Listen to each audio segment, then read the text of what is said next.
be a good day. Hello, St. Rose. Thank you very much for tuning in to another episode of St. Rose Rocks, music for the Golden Knights by the Golden Knights. And I have an extraordinary Golden Knight with golden hair with us today. I have guitarist, singer, songwriter, Zane Agnew. Zane, how you doing? Good. How are you, man? Thanks for having me. It's my pleasure. I'm really happy to have you on this. Well, Zane, first thing that I want to say, congratulations to you on graduating. Thank you. Finally made it. Class of 2020. Congrats on your senior project, which you did in the fall semester. I did.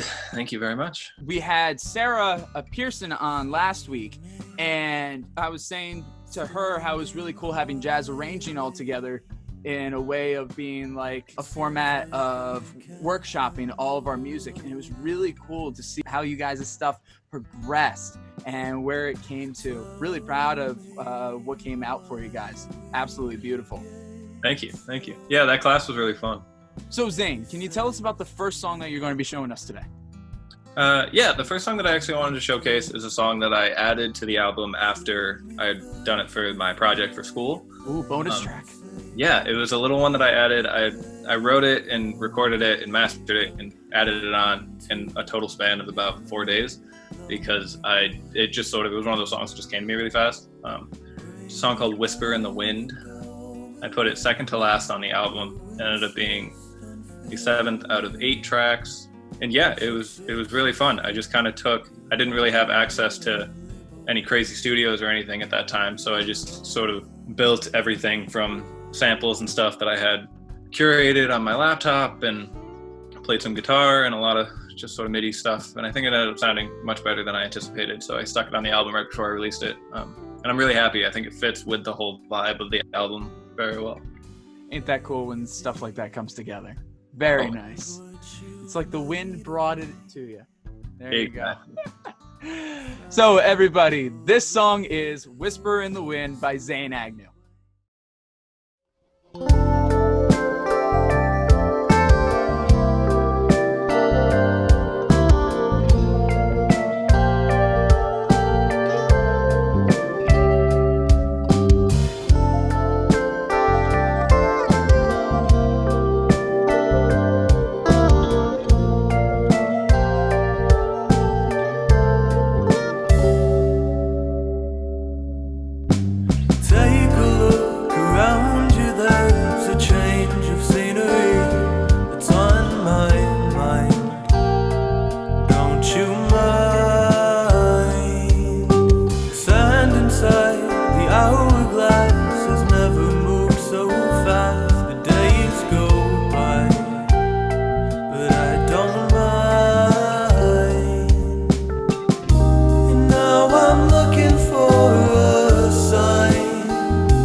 Don't you mind?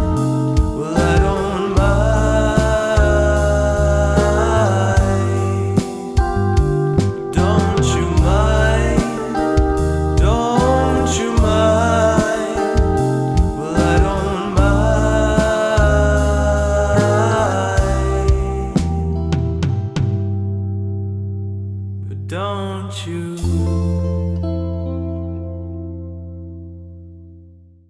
on to your senior project now. You work with a lot of bands. You're in Hasty Page, you're in This Strange Paradise, but this is a big solo effort on your part. Have you put out much solo material prior to this? No, I released one song my sophomore year that I recorded for a project for, I believe it was record production, one of those, recording engineering, record production, one of those classes. It was okay. It was good for the time, but I ended up doing it again from scratch on my senior album, and then just kind of ditched the first one because the second one was just better. Obviously, I'd been through more classes and learned how to use everything better. So, but other than that, no, I've never really done anything solo. So this was really exciting for me.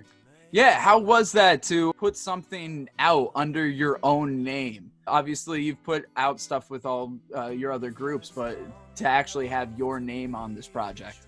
Oh, it was kind of scary, honestly. I've always just kind of been like a guitar player, which is sort of my first and primary thing, and it always will be because it's my favorite. But especially as I got through college and started writing more songs here and there, it was really awesome to be able to like record it all and kind of do it with my own vision and do it with my own self without really having to worry about what anybody else wanted with it and stuff. Not to say that collaborating isn't a great time, because it is, but it was a totally different experience. You know, I did a lot of the recording like just in my bedroom by myself or whatever, and it's very rewarding to have that final product and just know that you pretty much did all of it by yourself. Oh yeah, definitely. So you said how you're primarily a guitarist. When did you start getting into music and getting into guitar? Yeah, well, my dad's a musician. My dad went to the Crane School of Music for his bachelor's degree, and so I've just always been around music. He's a folk artist, guitar player, piano player, trombone player, killer musician. So I always grew up around music. I always grew up hearing my dad write songs and record music and making CDs and stuff, because he always had like a home studio set up with a bunch of old analog gear that he's collected since like the 80s. I started playing guitar when I was 10.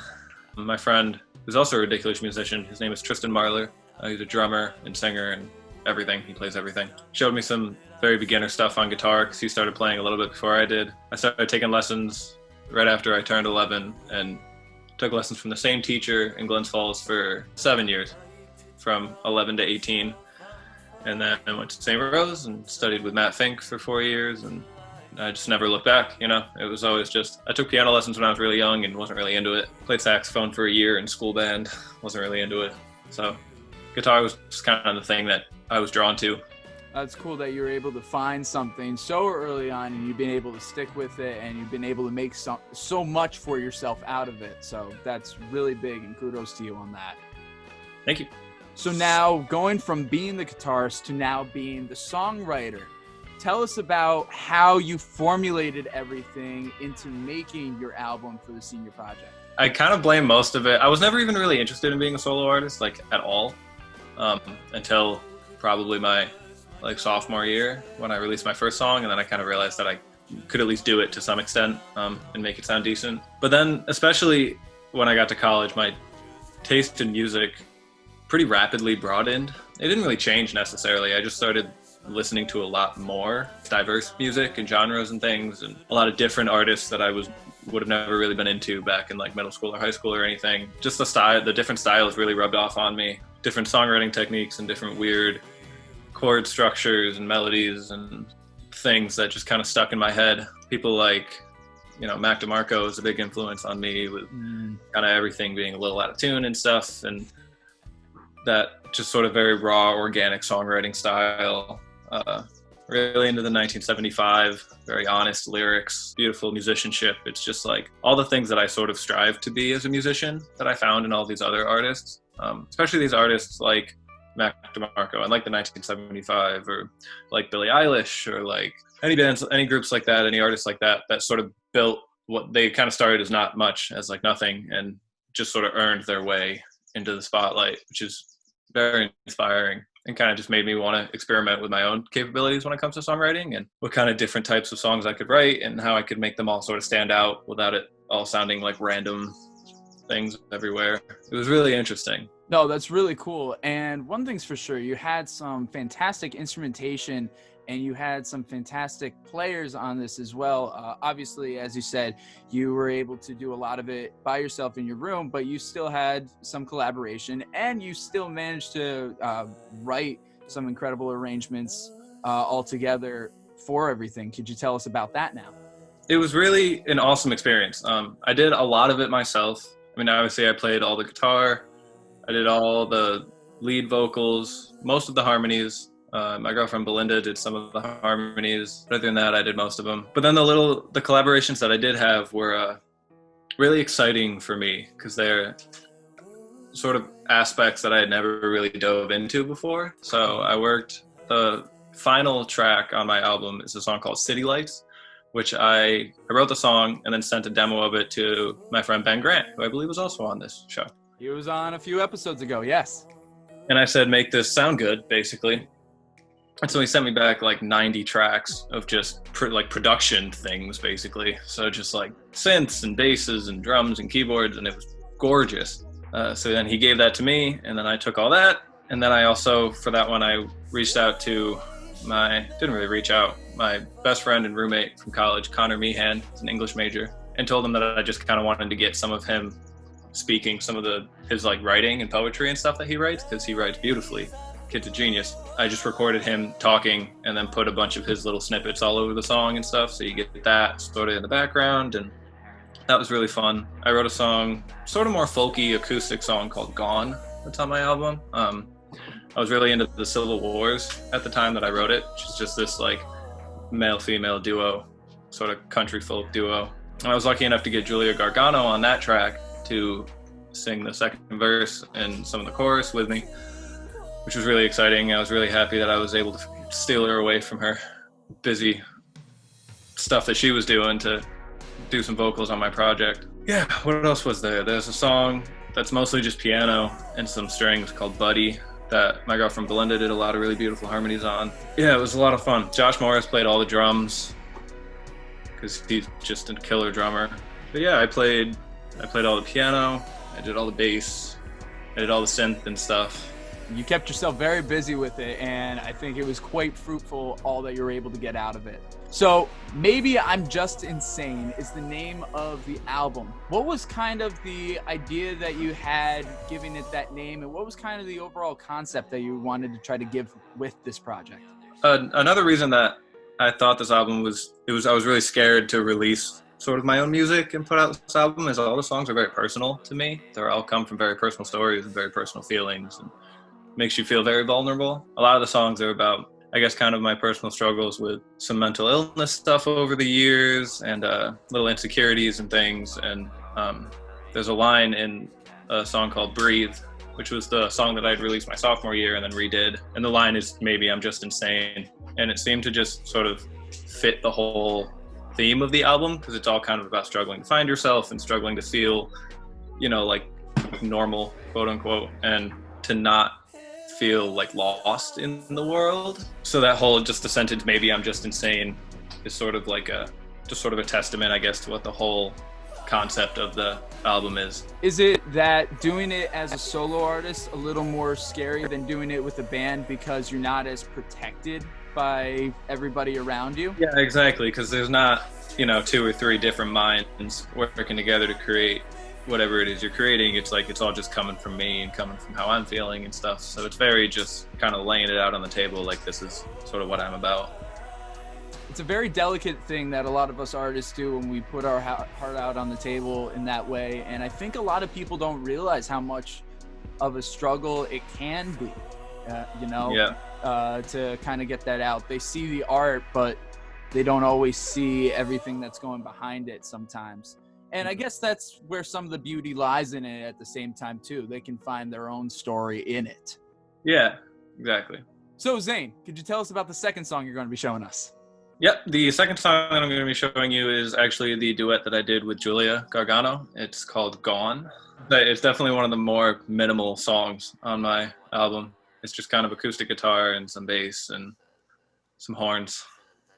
Sometimes less is always more, my friend. All right, everybody. This song is Gone by Zane Agnew featuring Julia Gargano.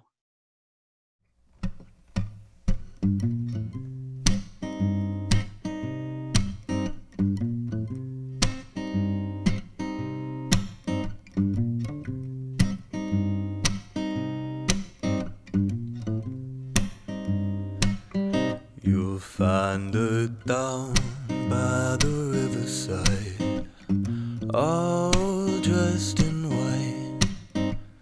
She'll know where to go. Behind the tallest of the T-tops, that's where she hides. She'll know where to go. But when you lose your mind, don't go begging me for mine. I have looked deep into her eyes. Now I'm gone. If you lose track of time, you'll feel better off alive. Right before you see her cry, then you'll be gone.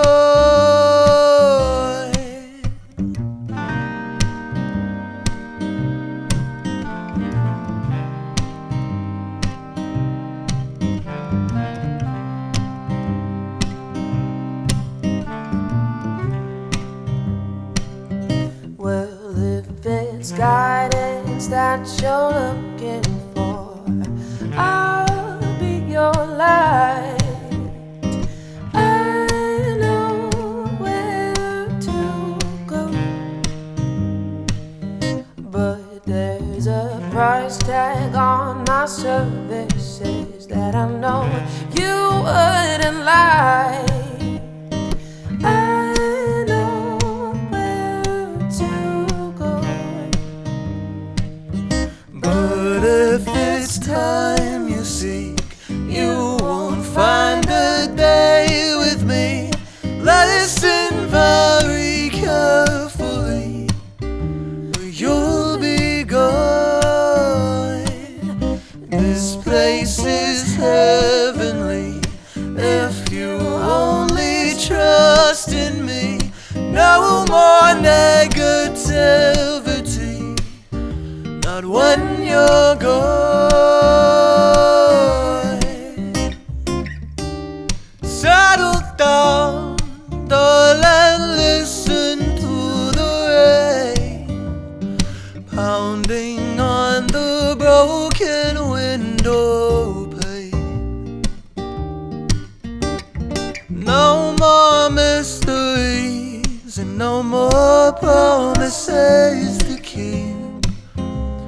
The simple life is yours.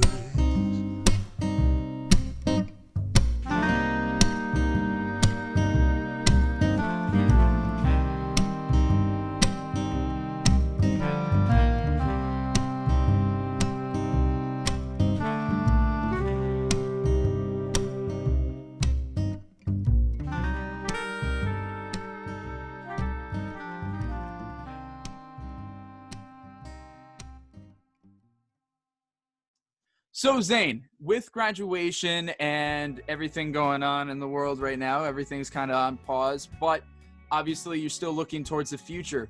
What's some upcoming projects that you're currently working on? Yeah, I'm actually doing some really cool stuff. Me and the other two members of a band that I'm in called Hasty Page recently hit the studios at St. Rose with Julia Gargano to record a few new tunes that she's going to be releasing in the fairly near future, I'm assuming. Awesome. Really looking forward to that. I've been writing some stuff that I'm hoping to record and have ready to release probably next year. Give my album some time to breathe, no pun intended, and keep that rolling for a little while I work on some other stuff. Yeah, other than that, not too much. I'm moving down south to Nashville in a couple of months.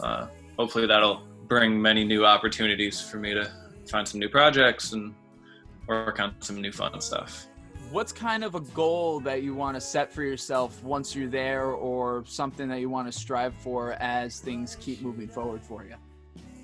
Find work. No, I mean, yes, obviously.